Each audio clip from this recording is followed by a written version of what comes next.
स्वागत है आपका सीआरसी के इस ऑनलाइन प्लेटफॉर्म पे।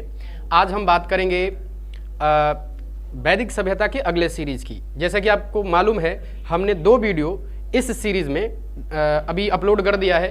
आप डिस्क्रिप्शन में जाएंगे तो वो दोनों वीडियो मिल जाएंगे आपको। वैदिक सभ्यता पार्ट 1 और पार्ट 2 करके है। हम अभी ऋग्वेद की बात कर रहे हैं। ऋग्वेद हमने पढ़ लिया था, उसकी भौगोलिक विस्तार, उसकी सामाजिक स्थिति, उसकी राजनीतिक स्थिति हमने देख लिया था। आज हम देखेंगे इसकी आर्थिक स्थिति क्या है।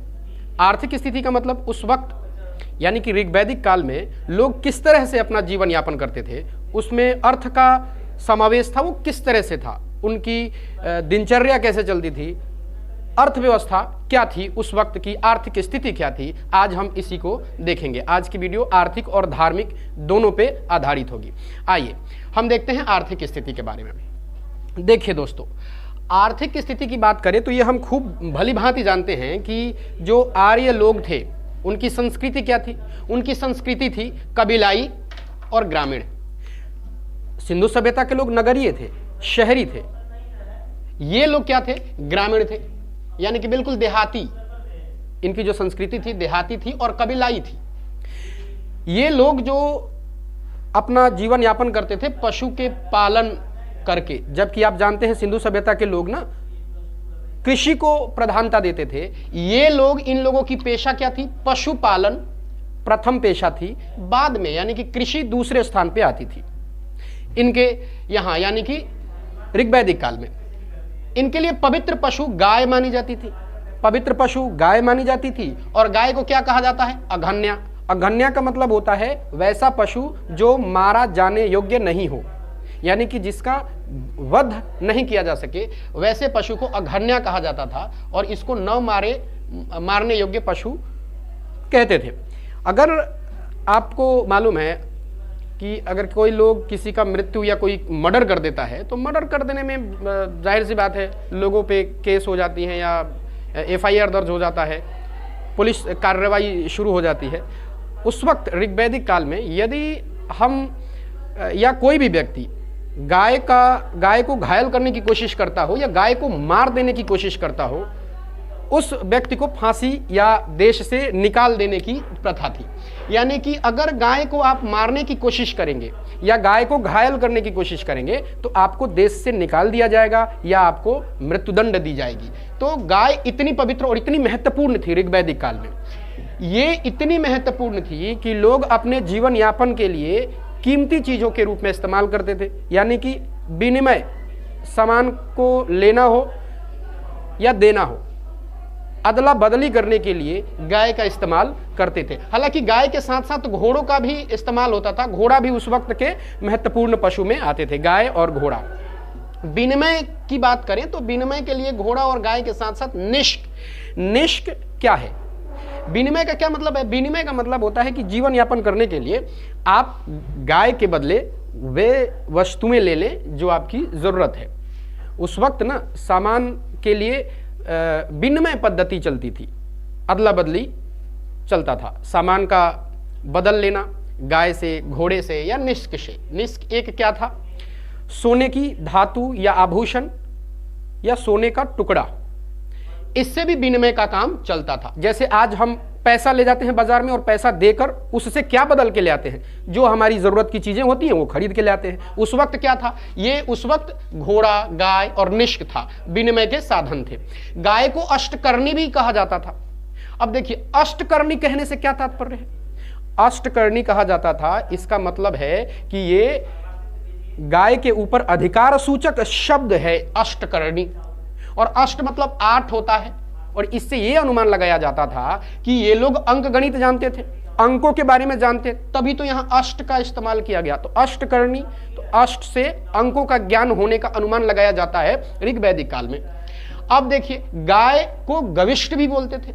गविष्ठ गाय के महत्वपूर्णता या महत्ता को बताने के लिए एक शब्द था जिसका नाम था गविष्ठ। ठीक है, गाय की कितनी महत्वपूर्णता है इस शब्द को सूचित करने के लिए एक शब्द था ऋग्वेद में, गविष्ठ, पणी। उस वक्त के जो व्यापारी लोग थे ना, उनको पणी बोला जाता था, पणी। और ये ना कुख्यात थे, व्यापारी लोग थे, लेकिन पशुओं को चोरी के लिए ना इनको कुख्यात, ये बड़ा फेमस थे।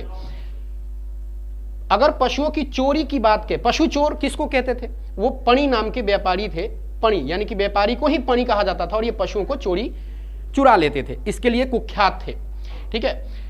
पुत्री, ऋग्वेद में पुत्री को क्या कहा जाता था? ऋग्वेद में पुत्री को दुहिता कहा जाता था। दुहिता का मतलब होता है जो दूध दोहने का काम करती हैं। ऋग्वैदिक काल में ना महिलाएं दूध निकालने की काम करती थी, तो दूध निकालने की काम करती थी इसलिए इनको क्या कह दिया गया? दुहिता, जो दूध निकालने के काम में आती हूं। अब देखिए, घोड़ा भी अत्यधिक उपयोगी था।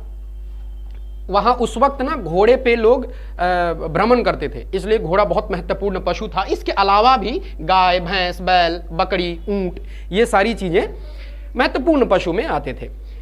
गाय, घोड़ा के अलावा, हालांकि गाय बहुत पवित्र पशु थी, घोड़ा बहुत उपयोगी पशु था, दोनों में ध्यान देने की बात है। घोड़ा अत्यधिक उपयोगी, गाय पवित्र। ठीक है। वैसी बात नहीं थी कि गाय को जान से मार देने के बाद लोगों को फांसी हो जाती थी ऋग्वैदिक काल में, या उनको देश से बाहर निकाल दिया जाता था। बहरहाल घोड़ा इतना महत्वपूर्ण नहीं था, मतलब गाय के जैसा घोड़ा पे कुछ ऐसा नहीं था, बट घोड़ा भी क्या था? महत्वपूर्ण था ऋग्वैदिक काल में। ऋग्वैदिक काल के चौथे मंडल में, आप लोग जानते हैं कि ऋग्वेद में टोटल 10 मंडल है, और 10 मंडल के 10वें पूरे 10 मंडल में जो चौथा मंडल है, ये भी बताया गया था कि ऋग्वैदिक काल में 1 से लेकर जो 4 तक मंडल है ना, मंडल मतलब अध्याय है ना, 10 से 28 सूक्त है इसमें। तो इसमें जो चौथा मंडल है, उस चौथे मंडल में कृषि की बात की गई है। कृषि के कार्य, कृषि से संबंधित जितने भी कार्य का उल्लेख किया गया है ऋग्वैदिक काल में, वो उनके चौथे मंडल में किया गया है। यानी हमको ये बात विशेष रूप से ध्यान रखनी होगी, बार बार परीक्षा में पूछे जाने वाले प्रश्न है कि किस मंडल में, ऋग्वेद की किस मंडल में कृषि संबंधी बातों का उल्लेख किया गया है, जिक्र किया गया है। तो आप ध्यान रखेंगे, चौथे मंडल में ये बात कही गई है। देखिए, उस वक्त ना एक ही अनाज के बारे में लोग जानते थे, जौ। और ध्यान दीजिए, जौ हम आज कहते हैं, ऋग्वैदिक काल में जौ को अव बोलते थे। क्या बोलते थे? अव, अव, इसी को आज हम जौ बोलते हैं। यानी कि एक ही अनाज के बारे में उनको जानकारी थी, जौ का। ठीक है। उसके बाद इसमें ना उर्दर, धान्य और संपत्ति, ये ना 3 ऐसे शब्द हैं जो उस वक्त के अर्थव्यवस्था में या कृषि के महत्वपूर्णता को बताने के लिए 3 शब्द का इस्तेमाल किया गया है। क्या क्या? उर्दर, धान्य और संपत्ति। देखिए, संपत्ति तो आप जानते हैं, भली भांति जानते हैं, संपत्ति का मतलब धन होता है। और धान्य का मतलब भी आप जानते हैं, धान्य का मतलब अनाज होता है, उस वक्त और आज भी अनाज ही होता है। तो धान्य ऋग्वैदिक काल में इसका अर्थ होता है अनाज। ठीक है। लेकिन उर्दर का क्या मतलब होता है? उर्दर का मतलब होता है अन्न को, यानी कि अनाज को मापने का बर्तन। अन्न को मापने का बर्तन क्या कहलाता है? उर्दर कहलाता है। ठीक है। अभी हम नाम बताएंगे कि ऋग्वैदिक काल में ना बहुत सारी चीजें हैं जो प्राचीन में कुछ और नाम थे, लेकिन आधुनिक में उनका नाम कुछ और है। इसका हम लिस्ट अभी बता देंगे, इधर आज ही हम पढ़ेंगे, अभी पढ़ेंगे कि उनका प्राचीन नाम क्या था और आधुनिक नाम क्या था। उसी तरह से एक वेकनाट थे। वेकनाट क्या थे? तो वो आर्थिक स्थिति में आ जाएंगे। वेकनाट जो सूद, यहां दिखाई नहीं दे रहा होगा, अगर आपको वेकनाट दिखाई नहीं दे रहा होगा, लेकिन आप ध्यान से सुनिए, जो वेकनाट थे वे सूदखोर थे। यानी कि ऋग्वैदिक काल में जो सूद लेने वाले थे ना, सूद लेने वाले थे किसी भी महाजन से या किसी भी लोग से, तो जो सूद लेने वाले थे उनको वेकनाट कहते थे। ठीक है। उसके बाद अनस, एक अनस है। अनस क्या है? अनस, अनस। तो अनस का मतलब होता है, ऋग्वैदिक काल में एक शब्द है, प्राचीन नाम है अनस, आधुनिक नाम इसका है बैलगाड़ी। यानी कि आज हम बैलगाड़ी कहते हैं, लेकिन ऋग्वैदिक काल के जितने भी लोग थे बैलगाड़ी को अनस बुलाते थे। क्या बुलाते थे? अनस। उसी तरह से सूदखोर को क्या बुलाया जाता था? सूदखोर को ऋग्वैदिक काल में बुलाया जाता था वेकनाट। वेकनाट, वेकनाट बोला जाता था सूदखोर को ऋग्वैदिक काल में।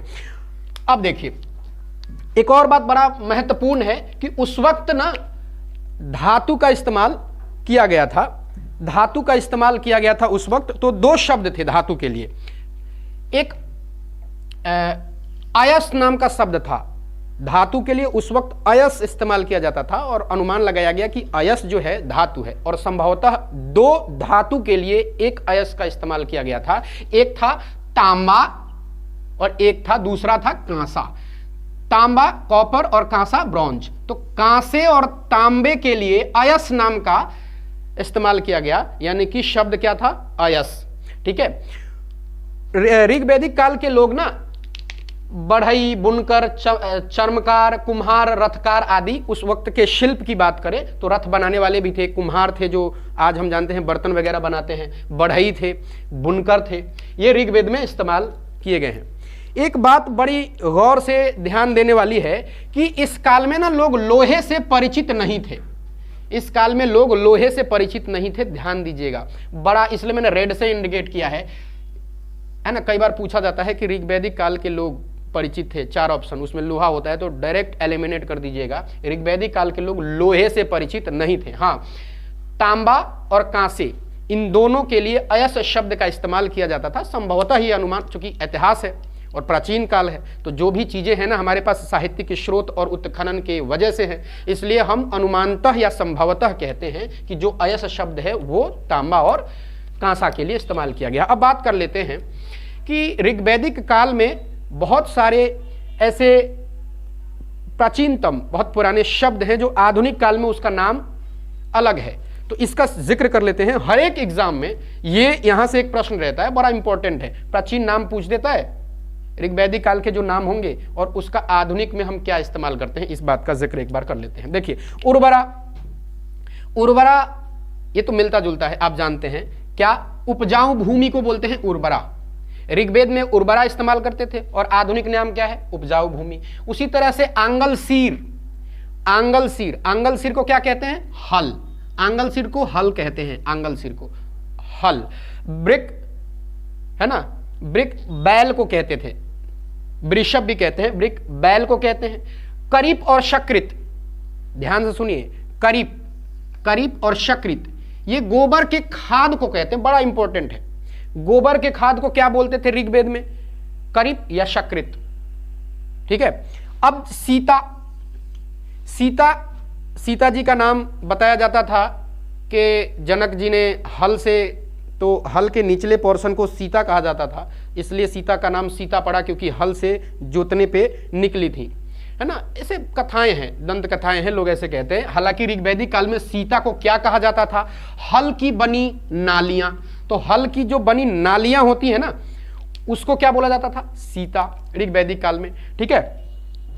अब बात कर लेते हैं, अगर नीचे आपको दिखाई नहीं दे रहा होगा तो इसके लिए हम क्षमा चाहते हैं, हालांकि मैं कोशिश करूंगा कि ज्यादातर बातें इधर लिख दें हम, है ना।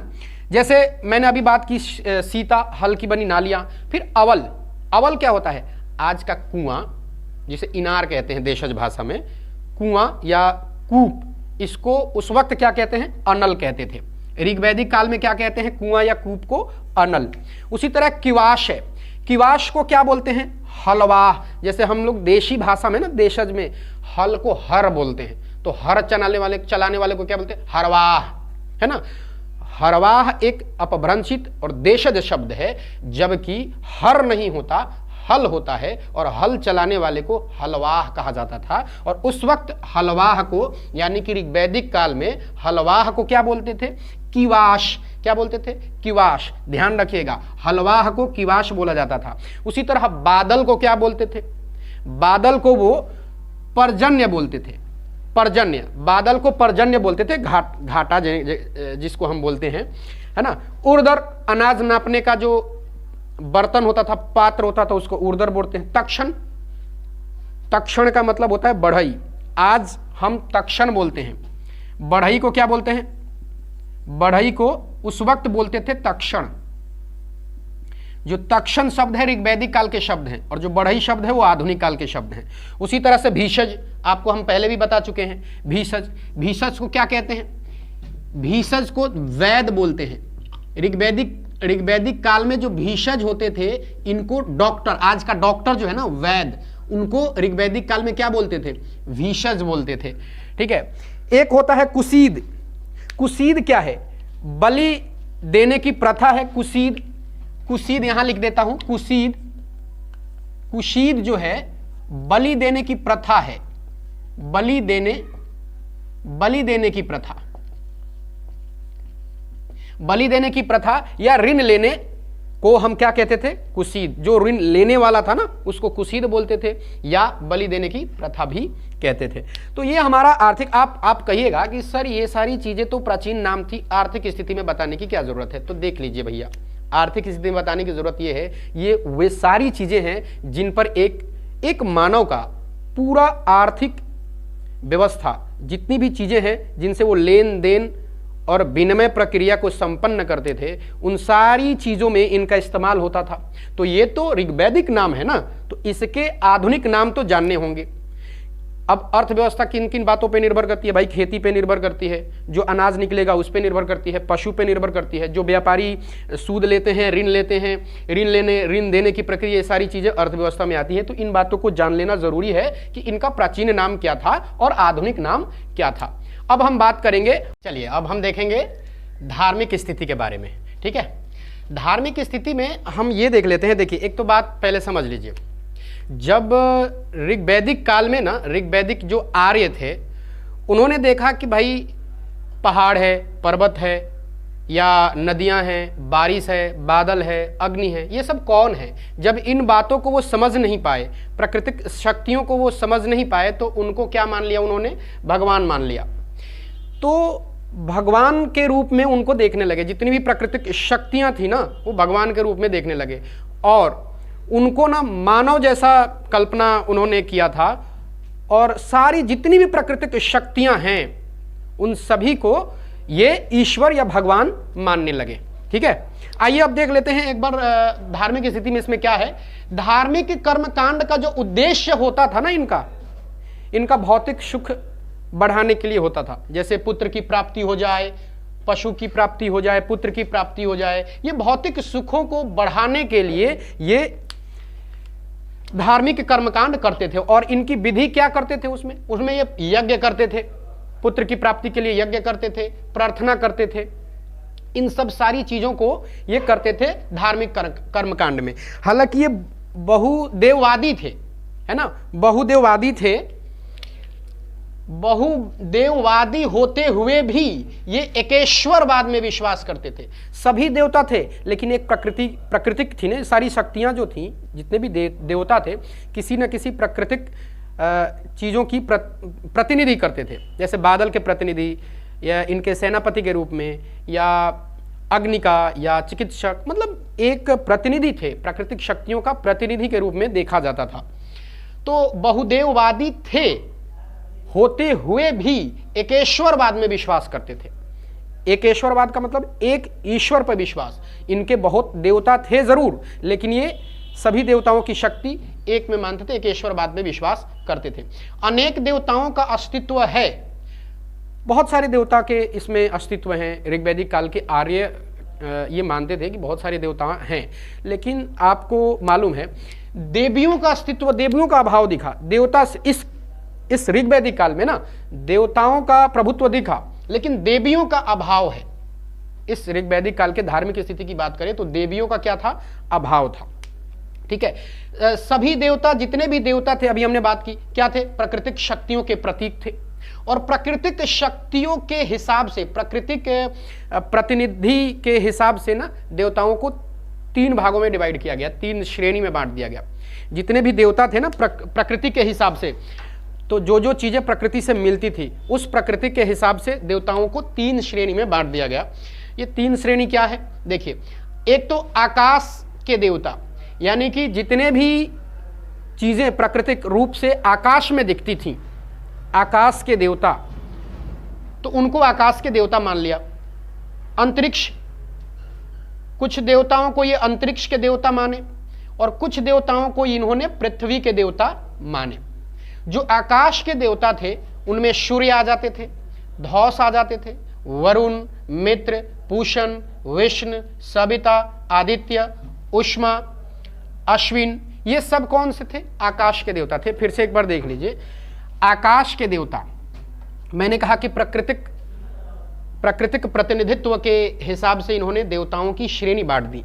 जो आकाश के देवता ये मानते थे, एक था आकाश का देवता, एक अंतरिक्ष के देवता और तीसरा था पृथ्वी के देवता। तो जो आकाश के देवता थे उसमें क्या था? सूर्य, धौस, वरुण, मित्र, पूषण, विष्णु, सविता, आदित्य, उष्मा और अग्नि। ये सभी किसी न किसी रूप में प्राकृतिक शक्तियों का प्रतिनिधित्व करते थे। इसमें जो धौस है ना, धौस, ये जो देव थे ये ऋग्वैदिक आर्यों के लिए सबसे प्राचीन देवता माने जाते थे। धौस कई बार परीक्षा में पूछा जाता है सबसे प्राचीन देव कौन थे ऋग्वैदिक काल में, तो धौस थे सबसे प्राचीन देव, धौस। अब देखिए अंतरिक्ष के देवता कौन कौन हैं? तो अंतरिक्ष के देवता कौन कौन हैं? इंद्र, रुद्र, जितने भी अंतरिक्ष वाले ये भी किसी न किसी के प्रतिनिधि हैं। इंद्र, रुद्र, मरुत, वायु, पर्जन्य बादल जिसको बोलते हैं, पर्जन्य बादल, यम, प्रजापति, ये लोग थे अंतरिक्ष के देवता। अंतरिक्ष पूरा स्पेस, अंतरिक्ष के देवता इंद्र, रुद्र, मरुत, वायु, पर्जन्य, यम, प्रजापति। तो इसको याद रखना है। इंद्र थे, एक बार फिर से सुनिए, इंद्र थे किसके? अंतरिक्ष के देवता। रुद्र भी थे अंतरिक्ष के देवता, मरुत भी थे अंतरिक्ष के देवता, वायु, पर्जन्य ये भी अंतरिक्ष में, यम और प्रजापति ये लोग अंतरिक्ष के देवता माने जाते थे। ये ऋग्वैदिक काल में आर्य ऐसा मानते थे। इसके बाद देखिए पृथ्वी के देवता में, तो पृथ्वी के देवता जिनका वास्ता पृथ्वी से है, तो वो जितने भी प्राकृतिक शक्तियां जो पृथ्वी पे दिखती थी, जिनका अस्तित्व ये समझ न सके, उनको पृथ्वी के देवता इन्होंने स्वीकार कर लिया, पृथ्वी के देवता मान लिया। जैसे अग्नि को समझ नहीं सके, इन्होंने देवता मान लिया। सोम ना पेय पदार्थ के देवता थे, इसका जिक्र करेंगे हम। अग्नि, सोम ये सब पृथ्वी के देवता थे। अग्नि देखिए, अग्नि, सोम, पृथ्वी, बृहस्पति, सरस्वती ये सब लोग जो थे पृथ्वी के देवता थे, है ना। सरस्वती नदी देवी थी, लेकिन बाद में इनको विद्या की देवी माना जाने लगा और आज भी हम विद्या की देवी इन्हें मानते हैं।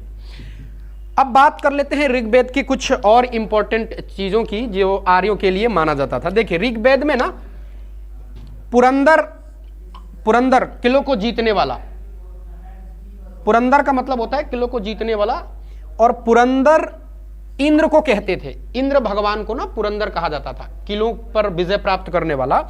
और ऋग्वैदिक काल में पूरा ऋग्वेद में, अगर ऋग्वेद की बात करें तो ऋग्वेद में ना टोटल 250 सूक्त इंद्र पे समर्पित है। इंद्र भगवान के लिए, इंद्र के लिए, पुरंदर के लिए, किलो को तोड़ने वाले, किलो पे जीत करने वाले इंद्र को, पुरंदर को 250 सूक्त मतलब श्लोक, मंत्र उन पे है, इंद्र भगवान पे है। इनको युद्ध का नेता भी कहा जाता था। युद्ध के नेता कौन? इंद्र। युद्ध के नेता कौन? इंद्र। वर्षा के भी देवता कौन? इंद्र। आंधी तूफान के भी देवता कौन? इंद्र। तो भैया कितने देवता हो गए? इंद्र बड़ी ठीक ठाक थे क्या? एक तो अच्छा, ये सब के बाद भी ना ये सेनापति थे, आर्यों के लिए सर्वाधिक महत्वपूर्ण सेनापति के रूप में ये थे। आर्यों के लिए सर्वाधिक महत्वपूर्ण कौन देवता थे? पुरंदर, किलों को तोड़ने वाले पुरंदर, इनको इंद्र कहते थे। इंद्र पे ऋग्वैदिक काल में 250 सूक्त है। इनको युद्ध का नेता कहा जाता था, वर्षा का देवता, आंधी तूफान का देवता, आर्यों के लिए बहुत महत्वपूर्ण थे। ठीक है, आर्य अपना नेता मानते थे इनको। आर्य अपना नेता यानी कि सेनापति जिसको कहते हैं ना, युद्ध के लिए जो मेन व्यक्ति होता है, इंद्र भगवान को माना जाता था।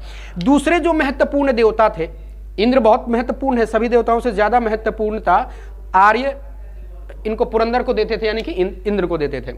दूसरे महत्वपूर्ण जो देवता हैं वो है अग्नि। ध्यान से सुनिए, अग्नि। और टोटल ऋग्वेद में 10 से 28 सूक्त में, ऋग्वेद में ध्यान से सुनिए, ऋग्वेद 200 सूक्त हैं अग्नि पे समर्पित। अग्नि पे ऋग्वेद में 200 सूक्त हैं, 200 श्लोक अग्नि के लिए ऋग्वेद में है। दूसरे महत्वपूर्ण देवता अग्नि। ठीक है, और इनका कार्य क्या था? मनुष्य और देवता में संबंध स्थापित करना, सामंजस्य बैठाना मनुष्य और देवता में। जाहिर सी बात है, आप देखिए अग्नि का इस्तेमाल हम हर एक काम में करते थे। ठीक है, हर एक चीज की जरूरत अगर आपको कुछ हो, आज भी और पहले भी, तो अग्नि मनुष्य और देवता में सामंजस्य या संबंध स्थापित करने के लिए अग्नि भगवान को माना जाता था। दूसरे महत्वपूर्ण देवता थे ऋग्वेद में 200 सूक्त। टोटल 200 श्लोक था इनके ऊपर समर्पित। कार्य मनुष्य और देवता में संबंध स्थापित। एक वरुण थे, तीसरे जो महत्वपूर्ण देवता थे ना वो वरुण हैं, ठीक है। वरुण के लिए ना 30 सूक्त 30 श्लोक वरुण के लिए ऋग्वेद में है। टोटल कितने?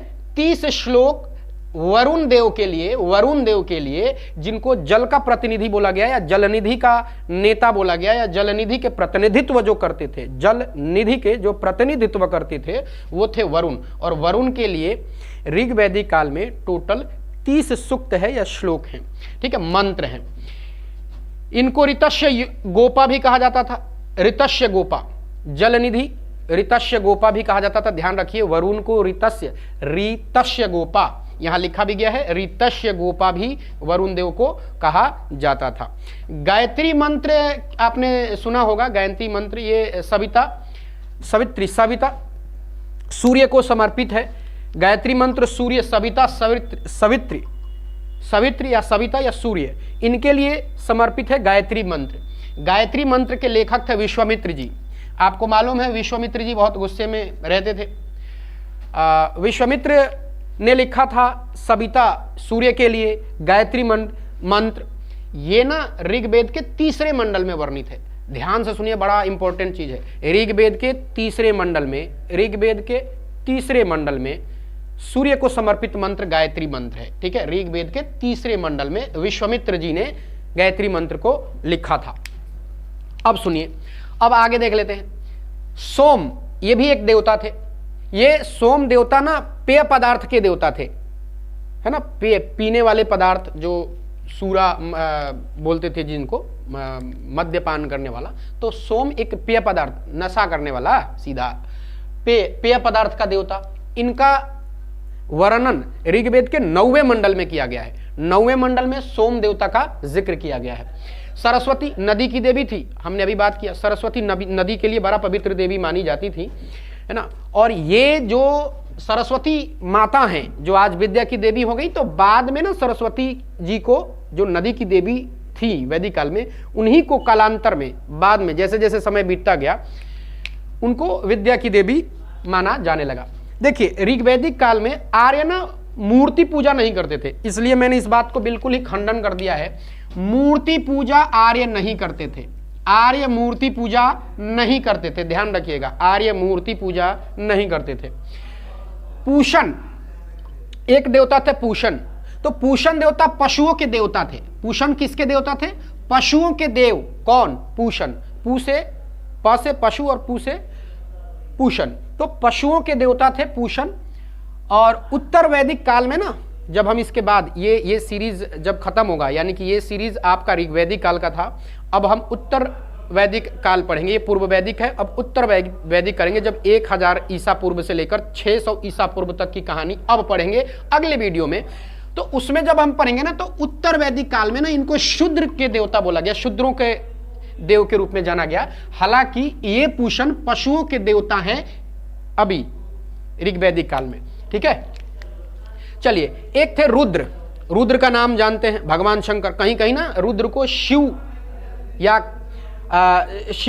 कल्याणकार बोलते हैं, या शिव बोलते हैं रुद्र को, ठीक है। रुद्र इधर से दिख नहीं रहा होगा, मैं इधर आ जाता हूं। रुद्र अनैतिक आचरण से संबंध थे। जो अनैतिक आचरण है ना, गलत व्यवहार, उससे संबंधित हैं रुद्र।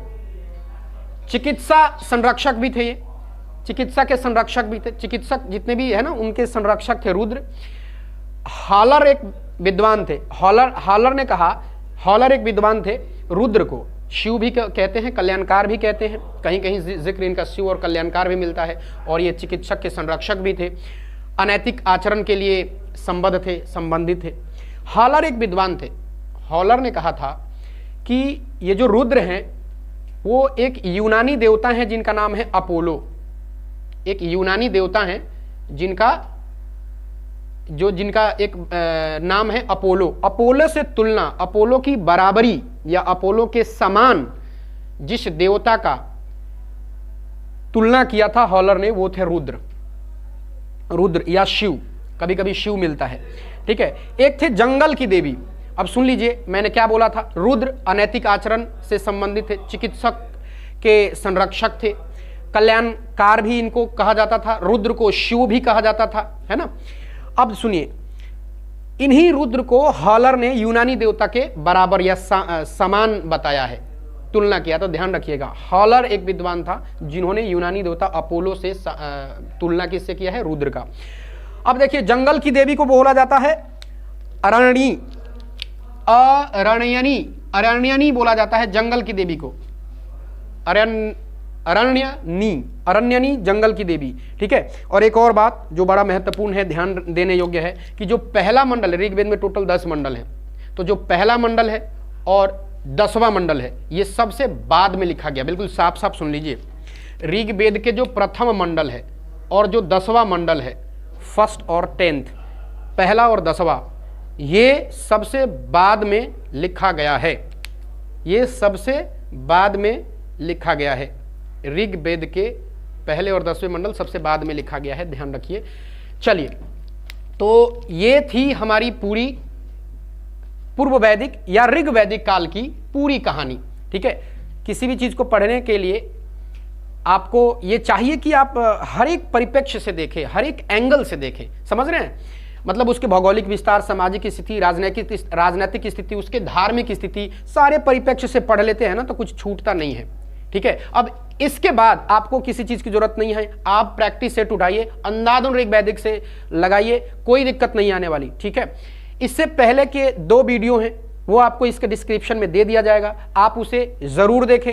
एक बेहतर और एक शानदार कंसेप्ट डेवलप करने के लिए, विकसित करने के लिए आप हमारे चैनल से बने रहें।